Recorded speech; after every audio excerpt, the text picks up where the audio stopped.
Assalamualaikum warahmatullahi wabarakatuh. Salam sejahtera untuk kita semua. Om Swastiastu, Namo Buddhaya, dan salam kebajikan Rahayu. Bagaimana kabarnya teman-teman semua? Sehat selalu. Semoga kita selalu diberikan kesehatan oleh Tuhan Yang Maha Esa. Dan bagi teman-teman kalau ada yang sakit, semoga segera sembuh dan bisa beraktivitas normal kembali. Oke, tanpa panjang kata, kita akan langsung masuk ke pembahasan materi kita di minggu ini, di mana kita akan berbicara tentang dampak kolonialisme dalam bidang sosial budaya serta pendidikan. Di mana di minggu kemarin kita sudah membahas tentang dampak kolonialisme di bidang struktur politik dan ekonomi. Nah, di pertemuan ini kita akan bahas tentang dampak kolonialisme dalam bidang sosial budaya dan pendidikan.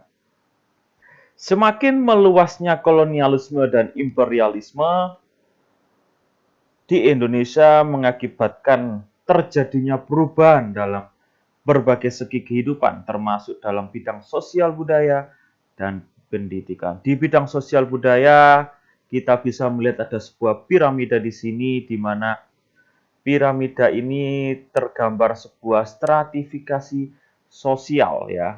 Tergambar stratifikasi sosial, di mana akibat dari adanya stratifikasi sosial yang dibuat oleh orang Belanda dan menempatkan orang Indonesia di kelas yang ketiga ini. Ada yang tahu apa itu stratifikasi sosial?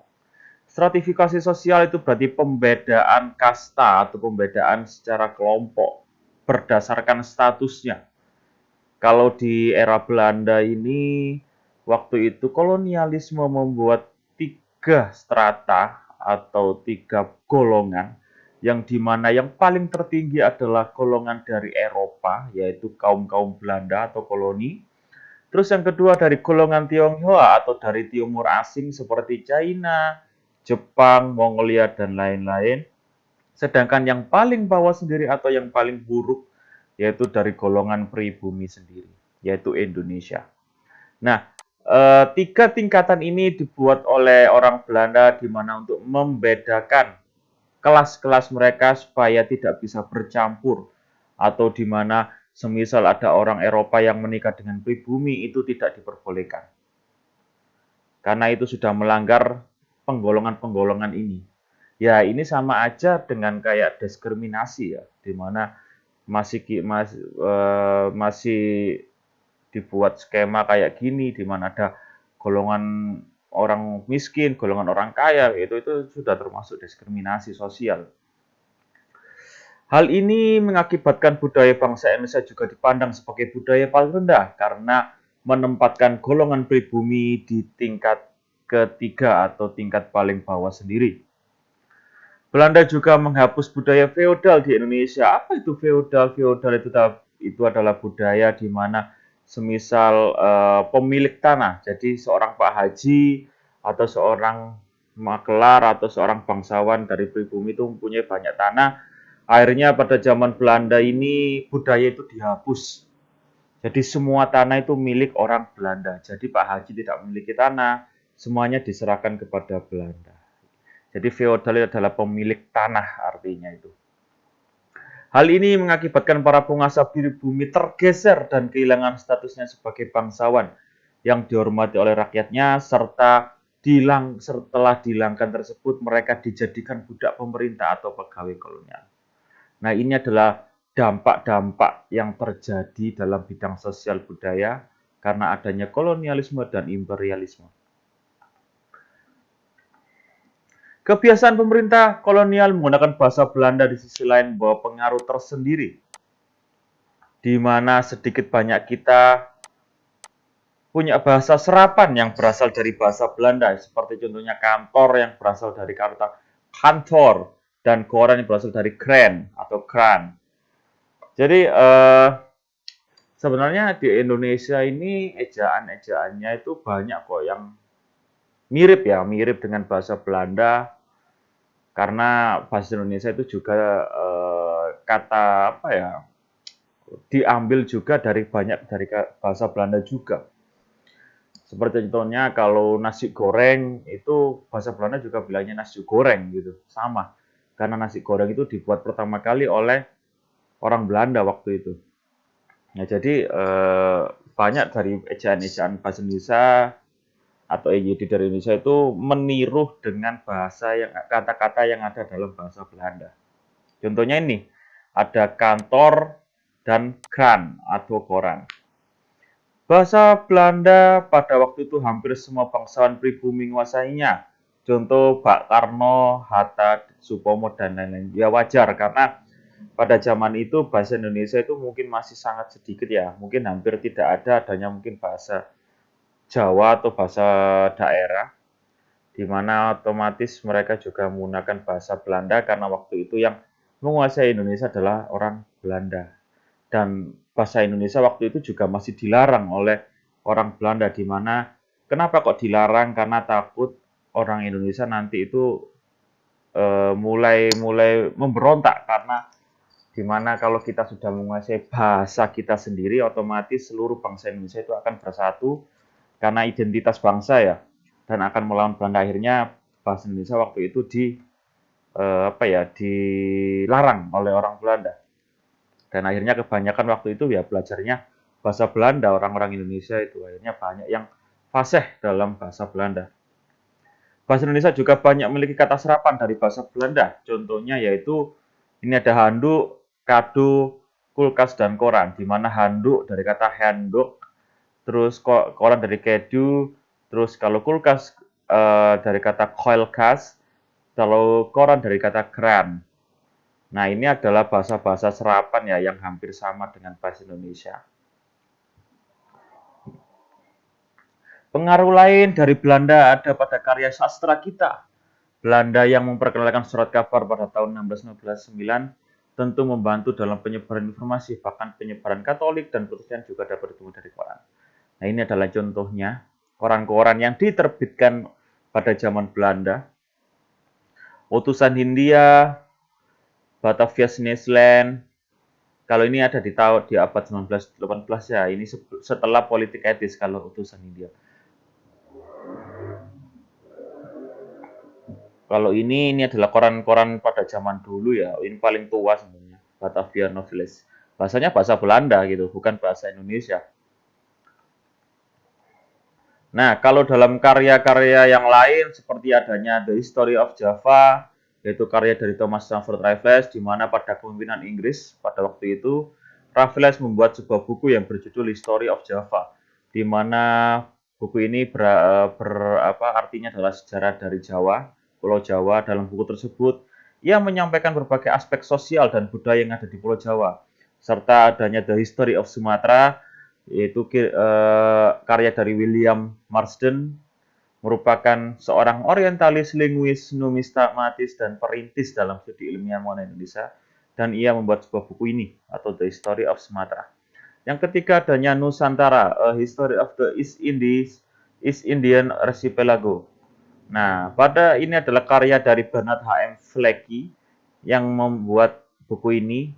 Buku ini berkisah tentang kemanusiaan yang berbicara tentang ketidakadilan yang diderita oleh penduduk. Jadi, buku History Nusantara ini dia itu bercerita tentang kekejaman orang Belanda ya, kekejaman orang Belanda yang dimana akibat dari serangkaian politik mereka seperti Divide et Impera, monopoli mereka yang akhirnya membawa kesengsaraan bagi rakyat pribumi. Jadi kebanyakan buku Nusantara ini, History of the East Indian Archipelago ini berbicara tentang penderitaan rakyat Indonesia yang disiksa oleh Belanda atau pada zaman kolonialisme Belanda waktu itu. Jadi kita nggak melulu ya menganggap bahwa orang luar itu jahat semua, enggak. Kita nggak bisa memukul rata orang luar itu jahat, padahal orang luar itu juga ada yang baik sama kita dan suka dengan budaya kita dan akhirnya membantu kita. Membantu kita nanti di abad ke-19 kita akan bertemu yang namanya politik etis. Nah, kita masuk ke politik etis. Politik etis ini adalah politik yang digaungkan oleh kerajaan Belanda akibat dari protes yang dilakukan dari salah seorang sosialisnya Partai Sosialis Belanda, di mana mereka memprotes kekejaman Belanda yang ada di Indonesia, di mana Belanda itu hanya mengeruk, mengeksploitasi Indonesia saja, mengeksploitasi atau mengeruk kekayaan alamnya saja tanpa memberikan sebuah kemakmuran kepada rakyat Indonesia. Politik etis adalah artinya politik balas budi yang mengawali sejarah dimulainya era pergerakan nasional. Semua bermula ketika abad ke-19, di mana salah seorang juru bicara sosial Belanda yang mengkritik pemerintahan Belanda yang hanya mengambil keuntungan dari penghasilan rakyat. Dan di sisi lain, rakyat pun tidak mendapatkan timbal balik sedikit pun. Jadi, mereka itu hanya mengambil tanpa memberikan kesejahteraan, tanpa mengembalikan, ya, balas budi lah, gitu intinya itu. Akhirnya pada 89 Van de Venter, nah pencetus dari politik etis ini, ia membuat sebuah tulisan berjudul Politik Balas Budi tentang Utang Kehormatan, di mana hasil kerja keras dari rakyat Indonesia akhirnya membuat kerajaan Belanda itu bisa makmur. Tapi sayangnya waktu itu ya mereka hanya mengeruk tanpa memberikan kesejahteraan. Tapi setelah adanya politik etis akhirnya diberikanlah balas budi oleh kerajaan Belanda. Dalam bidang pendidikan, nah ini adalah foto dari kaum priayi atau kaum bangsawannya orang Indonesia. Pemerintah kolonial berhasil memanfaatkan rakyat kita untuk dijadikan pegawai administrasi yang terdidik, terampil, tapi dihargai murah. Secara pendidikan formal, Belanda menyusun kurikulum pengajarannya sendiri sampai abad ke-19. Makanya ada kecenderungan politik dan kebudayaan yang dimasukkan oleh pendidikan. Contohnya itu salah satunya kita tidak boleh belajar tentang bahasa Indonesia. Itu salah satunya dalam kurikulumnya. Masalahnya akses untuk pendidikan ini dibatasi oleh mereka, di mana pembatasan ini dikhususkan untuk orang-orang berada saja, seperti keturunan raja, bangsawan, dan pengusaha kaya. Nah, mereka inilah yang nanti disebut pada bab pergerakan nasional, mereka disebut sebagai kaum priayi. Priayi atau kaum bangsawan, atau kaum tiga ini ya. Tetapi setelah munculnya politik etis, yaitu pembuatnya adalah Van de Venter, akhirnya era ini muncul sebagai sebuah simbol kemajuan, di mana titik kemajuan dari Indonesia yang dulu hanya digeruk oleh Belanda kekayaannya, tapi akhirnya Belanda memberikan sebuah kompensasi di mana diberikan akses pendidikan dan lain-lainnya. Dalam dunia pendidikan yang semula hanya orang Belanda, sekarang pribumi sudah diperbolehkan untuk bersekolah. Dan salah satunya kita kenal beliau ini adalah Ibu kita Kartini yang merupakan yang juga mendukung dari program pendidikan ini, di mana ia mengirimkan sebuah surat ke temannya di Belanda yang bernama Mr. Nyonya R.M. Abendenen, di mana surat tersebut berbicara tentang semangat para kaum politik etis atau kaum etis dan para kaum perempuan bahwa mereka harus bisa mengikuti modernitas. Kita tahu bahwasanya kalau tanpa adanya Ibu kita Kartini ya, Raden Ajeng Kartini ini sendiri, perempuan sekarang mungkin masih dalam belenggunya para laki-laki ya, di mana setelah adanya Ibu kita Kartini, di mana ia mengirimkan surat tentang curahan hatinya kepada Mrs. Abendenen di Belanda sana, ia akhirnya bisa menaikkan derajat perempuan yang dulunya hanya sebagai budak laki-laki atau budak seks, pelayan, dan lain-lain, tapi akhirnya dan tidak boleh sekolah juga ya, tidak boleh sekolah juga oleh orang-orang zaman dulu, di mana tugasnya perempuan itu hanya 3M, yaitu macak, masak, manak. Dan akhirnya setelah adanya Ibu kita Kartini, derajat perempuan itu bisa naik 100%, di mana perempuan bisa dihormati, dan slogan beliau yang terkenal adalah emansipasi wanita dan habis gelap terbitlah terang. Di mana artinya habis gelap terbitlah terang, di mana pada zaman dulu perempuan itu masih dianggap rendah, akhirnya pada zaman sekarang perempuan bisa dianggap setara dengan para laki-laki. Berikan aplaus, berikan sebuah doa kepada Ibu kita Kartini, walaupun dia mengorbankan dirinya, di mana akhirnya dia itu menerima pinangan dari seorang bupati yang notabene bupati waktu itu punya istri 3, ya. Akhirnya dia menikahinya karena untuk orang tuanya, dan 1 tahun setelah itu beliau meninggal. Kita berikan doa pada Ibu kita Kartini. Jangan lupa. Karena beliaulah para perempuan bisa naik derajatnya dan jangan sia-siakan pengorbanan beliau. Van Deventer yang menjabat sebagai Gubernur Jenderal Hindia Belanda menerapkan politik etis atau etis politik, di mana pada tahun 1890 dengan metode Ereslet atau hutang kehormatan secara umum sistem pendidikan Indonesia pada masa Belanda ini sejak diterapkannya politik etis dapat digambarkan sebagai berikut. Yang pertama adalah pendidikan dasar meliputi jenis sekolah dengan pengantar bahasa Belanda yang yaitu ELS, HCS, HIS, dan sekolah dengan pengantar bahasa daerah seperti bahasa Jawa, Sunda, dan lain yaitu IS, VS, VGS, dan sekolah peralihan. Peralihan ini artinya adalah sekolah dari Jawa ke Belanda atau daerah ke Belanda atau Belanda ke daerah atau peralihan. Terus pendidikan lanjutan yang meliputi pendidikan umum yaitu ini contohnya itu waktu SMP SMA ya. Yaitu MULO, HBS, dan AMS. Dan pendidikan kejuruan atau kita kenal SMK sekarang. Yang ketiga adalah pendidikan tinggi. Nah, kita bisa lihat di sini. Nah, ini adalah sekolah zaman Belanda, yaitu akhir abad 19 dan 20.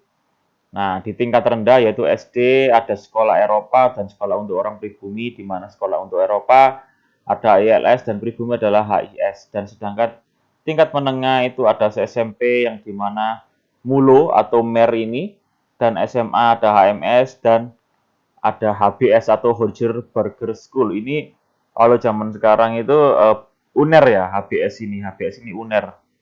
UNER Surabaya itu. Terus ada tingkat tinggi di mana ada STTB atau Teknik Sugar School, terus Sekolah Kedokteran Jakarta Stovia ini kalau nggak salah itu UI ya, UI sekarang itu Sekolah Kedokteran Stovia, terus Sekolah Tinggi Hukum di Jakarta RHS dan Sekolah Kedokteran Surabaya. Nah, ini UNER, kalau yang ini bukan UNER, maaf, sorry. Ini SMA, saya kira tadi UNER, maaf. Ini yang UNER, jadi NIAS ini adalah Indis Artes School. Terus pendidikan dari Indonesia yaitu ada dari Organisasi Budi Utomo, Muhammadiyah, dan Taman Siswa. Ini nanti kita akan bahas ke pergerakan nasional. Nah, dua jalur sekolah, ada sekolah anak Eropa, sekolah anak pribumi, yaitu sama 5 tahun. Kalau sekolah anak Eropa waktu masuk ABS, setara SMP dan SMA, jenjangnya itu 5 tahun, sedangkan untuk anak pribumi yaitu MULO setara SMP 3 tahun, SMP jenjangnya 3 tahun saja. Nah, ini kalau anak Eropa setelah lulus dari ABS, mereka bisa memilih di mana mereka bisa bekerja atau melanjutkan sekolah. Nah, kalau anak pribumi juga diberikan sebuah keistimewaan. Mereka setelah lulus dari perguruan tinggi AMS, di mana mereka nanti bisa yang namanya melanjutkan sekolah ke Belanda juga. Bebas. Oke, itu tadi adalah singkat ya tentang dampak kolonialisme dalam bidang sosial budaya dan pendidikan. Kalau ada pertanyaan saya persilakan. Nah, habis ini akan ada proyek ya, mungkin akan berkelompok. Besok akan saya panggil ketua kelasnya, di mana ini mungkin waktunya 2 minggu ya sudah cukup. Kalau ada pertanyaan nanti saya persilakan, atau ada yang bingung, terima kasih. Wassalamualaikum warahmatullahi wabarakatuh.